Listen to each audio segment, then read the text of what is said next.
du Fils et du Saint-Esprit, ainsi soit-il. Merci à la chorale qui relève l'unité de cette liturgie de la Pentecôte. C'est rare que nous ayons ici, dans notre petite chapelle, une messe entièrement chantée. Merci beaucoup, revenez souvent. La Pentecôte, quelle belle fête! Je le dis toujours à toutes les fêtes, quelle belle fête!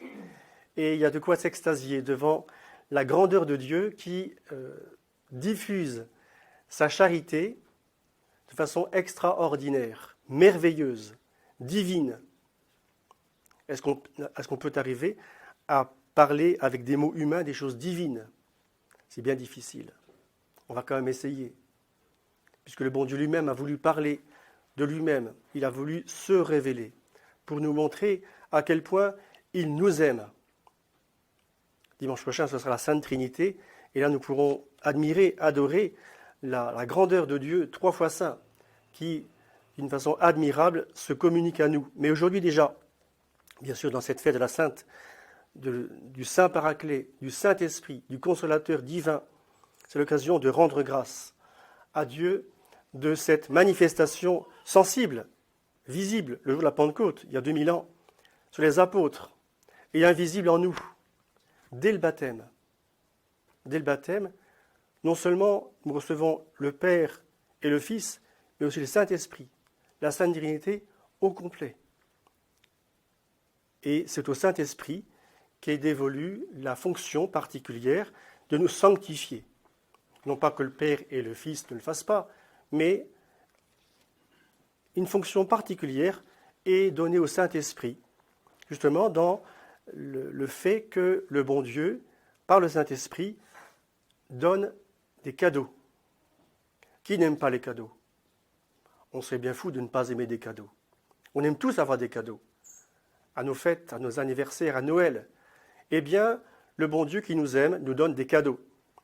Il est bon, le bon Dieu, de nous donner ainsi de grands cadeaux. Et le cadeau qu'il nous donne, ce n'est pas un objet. C'est lui-même. C'est Dieu lui-même qui se donne comme cadeau à nos âmes. Et ce n'est pas un seul cadeau, c'est 7 cadeaux. Décidément, le bon Dieu, il est tellement bon qu'il donne à foison des cadeaux. Et ces cadeaux, ce sont les dons du Saint-Esprit. Les dons du Saint-Esprit. Il serait bien long de détailler aujourd'hui tous les 7 dons du Saint-Esprit.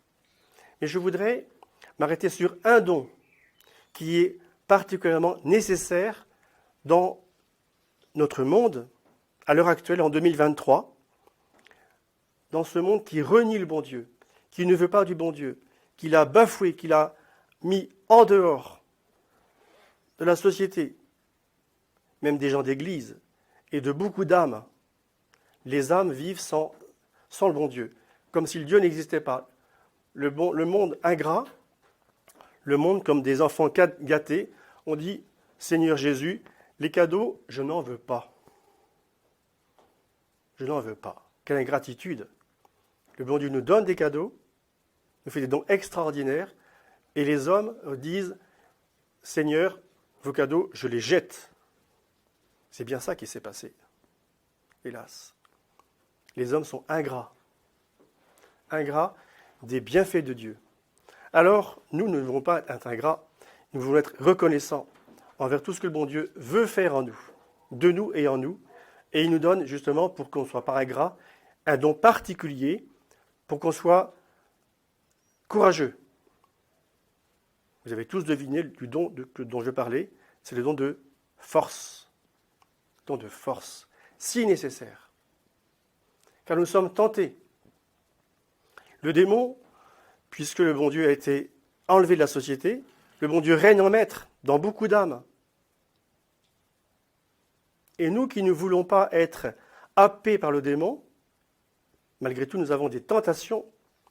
Donc, pour que ces tentations ne s'acharnent pas sur nos âmes au point de les matraquer, de les briser, il faut ce don de force, ce courage chrétien, pour être vigoureux, vaillant dans les combats, sans plier, sans être abattu par les tentations, mais courageux et victorieux des batailles, dans les batailles.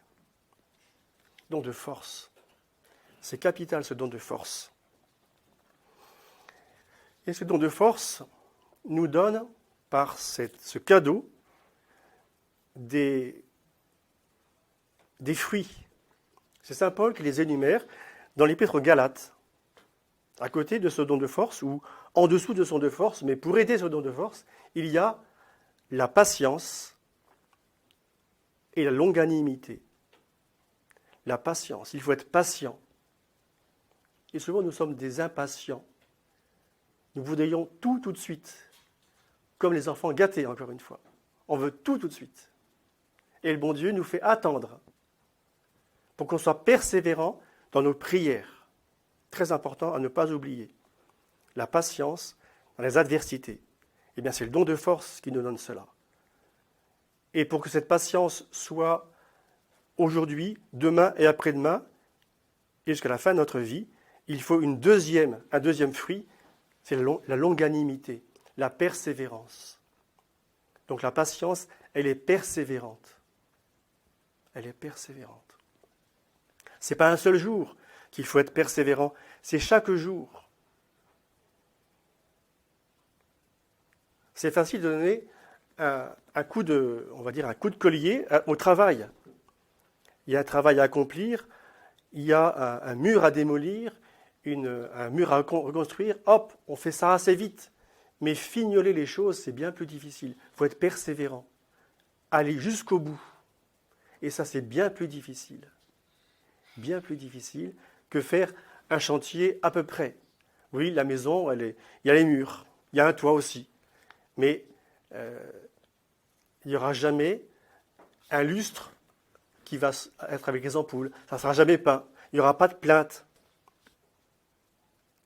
en bas des murs. Oh, c'est fait, c'est fini. Non, ce n'est pas fini. C'est apparemment fini. On n'a pas été persévérant dans le travail. Et pour la sanctification, c'est pareil. Nous sommes des gens de l'à peu près. Ça, c'est bien vrai. Pas vous qui m'écoutez, vous êtes parfait. Quoique. Non, on n'est pas parfait, c'est évident. Donc il faut être persévérant dans le travail. Être persévérant. Avec beaucoup de patience. On a travaillé sur un défaut, et puis il revient, un petit peu comme les mauvaises herbes qu'on a enlevées. Et puis on s'est un petit peu laissé aller à l'indolence, à la paresse. Et les mauvaises herbes repoussent. Il faut les arracher de nouveau. C'est vrai pour la nature, encore plus vrai pour notre âme. Être patient et persévérant dans le bien à accomplir. Donc le don de force. Le don de force. Ça, c'est très important. À ce don de force, le bon Dieu aussi nous a donné une béatitude. Jésus a prêché. Il a prêché sur la montagne en début de vie publique et il a donné aussi 7 béatitudes qui se conjuguent avec les 7 dons du Saint-Esprit. Et à ce don de force, il y a la béatitude de la faim et de la soif, de la justice de Dieu, donc de la sainteté de Dieu. Est-ce que j'ai faim de Dieu? Est-ce que j'ai soif de Dieu? Comment cela, avoir faim et soif de Dieu? Eh bien, c'est le catéchisme. Est-ce que j'ai faim et soif de connaître Dieu? Est-ce que je veux remplir mon intelligence des grandeurs de Dieu, de sa religion, de la vraie religion, l'unique religion, la religion qu'il a donnée à nos âmes, la religion catholique? Est-ce que aussi j'ai soif? Est-ce que j'ai faim et soif des sacrements? C'est ça la justice. Est-ce que j'ai soif de me confesser régulièrement? Est-ce que dans mes confessions, je prends des résolutions? Et on revient au don de force. Une résolution, donc il faut être fort pour tenir sa résolution, c'est sûr. Parce que je me confesse régulièrement, c'est bien. Et malgré tout, je m'accuse des mêmes péchés. Où est le problème? De Dieu? Certainement pas. De moi? Plus probablement. C'est que je n'ai pas été persévérant. Je n'ai pas pris de bonnes résolutions. J'ai été faible, justement, dans mes résolutions.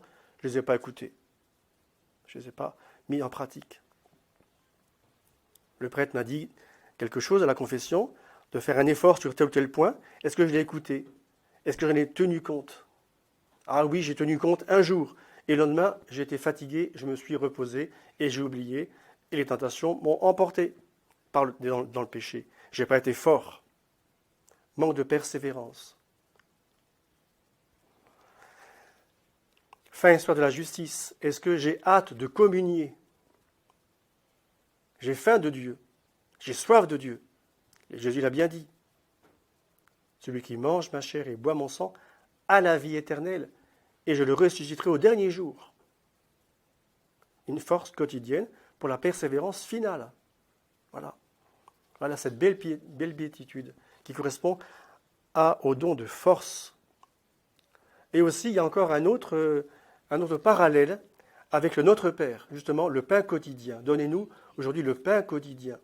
Ce pain quotidien, bien sûr, c'est la subsistance matérielle pour la famille, bien sûr. Que le papa qui arrive à la maison le soir, eh bien, il rapporte quelque chose à la maison pour manger, pour que les enfants ne manquent pas de quoi que ce soit, du manger, du boire, du vêtement, du logis, etc. Mais aussi et surtout, ce pain quotidien, c'est là encore la Sainte Eucharistie, ce pain quotidien. Et si on ne peut pas communier tous les jours, sacramentellement, on peut toujours communier autrement, la communion spirituelle. C'est ça aussi, cette faim de la justice, cette soif de notre Seigneur Jésus-Christ. Donc cette persévérance. Et sans doute, vous ne pouvez pas communier tous les jours. De nos jours, c'est rare de pouvoir communier tous les jours, à cause du manque de prêtres, à cause des kilomètres à accomplir pour aller à la messe. Et au moins, on peut communier spirituellement. Une bonne communion spirituelle. Seigneur, j'ai soif de vous, j'ai faim de vous, venez en mon âme. Et cette prière est bonne. C'est le don de force qui nous fait accomplir cela, mes bien chers amis. Voilà donc voyez, ce don de force avec des applications pour nos âmes. Il n'y a pas que ce don de force, bien sûr. Mais c'est un don très important pour résister au mal, au péché, à l'erreur. Et l'erreur, elle pullule de nos jours. Et il y a peu de prêtres, d'évêques, encore moins de papes, qui dénoncent l'erreur. C'est une poignée qui dit le vrai et qui dénonce le mal. Donc on peut s'accrocher à la vérité, à notre Seigneur Jésus-Christ. Notre Seigneur Jésus-Christ, alors qu'il allait quitter les apôtres, leur a dit « Je m'en vais auprès du Père, et vous êtes tristes. Et vous êtes tristes parce que je m'en vais. Mais il faut que je m'en aille. » C'était le discours avant l'ascension. À l'ascension, Jésus est parti. Et il leur a promis le Paraclet, l'Esprit Saint. Les apôtres ont prié avec la Sainte Vierge pendant 10 jours au Cénacle. Ils ont fait une bonne retraite. Ils se sont sanctifiés auprès de Notre-Dame pour recevoir, ce matin de la Pentecôte, le Saint-Esprit. Et alors, quelle différence entre les apôtres du Jeudi Saint et les apôtres de la Pentecôte. Pourtant, ce sont les mêmes hommes, moins un, Judas, bien sûr. Mais autrement, ce sont les 11 mêmes hommes. Mais quelle différence! Saint Pierre va prêcher avec force à la Pentecôte. Il va prêcher Jésus-Christ, sans rougir de Jésus-Christ, sans bafouiller, sans dire « Oh non, je ne connais pas cet homme ». Vous vous rappelez, je dis ça. Il avait dit « Je ne connais pas cet homme ». Eh bien, face à 3000 hommes, il dit « Je connais cet homme, c'est Jésus de Nazareth, que vous avez crucifié, qui est ressuscité, et qui nous envoie le Saint-Esprit pour convertir les âmes. » Et les hommes qui écoutent le discours de Saint Pierre disent « Seigneur, Pierre, que devons-nous faire ?» Et Pierre répond « Faites pénitence, convertissez-vous, et puis recevez le baptême. » Et avec les autres apôtres et aussi les disciples, ils vont baptiser beaucoup d'hommes, 3000 hommes à la Pentecôte. Quelle pêche, quelle grande pêche, la pêche des âmes par le Saint-Esprit, par le Saint-Esprit. Donc soyons aussi confiants dans le Saint-Esprit, puisque le Saint-Esprit c'est le Paraclet, le Consolateur, celui qui nous apprend toutes choses, non pas d'autres choses que Jésus-Christ a apprises, mais des choses qu'on va maintenant comprendre, non seulement entendre, mais comprendre. Et quand on comprend quelque chose, on le fait. Encore une fois, avec force, persévérance et patience. J'ai des défauts, mais je les corrige jour après jour. Et puis un beau jour, eh bien ce défaut a disparu. Soyons vigilants, bien évidemment, car il peut toujours repousser comme les mauvaises herbes. Mais le bon Dieu, par notre persévérance confiante, notre prière, notre générosité, notre force, en un mot, nous donne la capacité de pouvoir mieux l'aimer, mieux le servir, mieux l'honorer, jusqu'au ciel. Il faut demander cela aussi, bien sûr, par Notre-Dame. Notre-Dame qui est remplie du Saint-Esprit, des 7 dons, dès le départ. La Pentecôte de la Vierge Marie, ça a été dès sa conception. Elle est immaculée. Elle est remplie du Saint-Esprit, dès le départ. Alors, il faut lui demander de nous donner la force qu'elle a eue pour dire toujours oui à notre Seigneur Jésus-Christ. C'est ce qu'elle dit à l'Annonciation, n'est-ce pas? Fiat mihi secundum verbum tuum. Seigneur, j'accepte. Je veux ce que vous voulez. Ce n'est pas mes caprices que je vais faire, c'est votre volonté. Que votre volonté soit faite. Ainsi soit-il. Au nom du Père et du Fils et du Saint-Esprit, ainsi soit-il.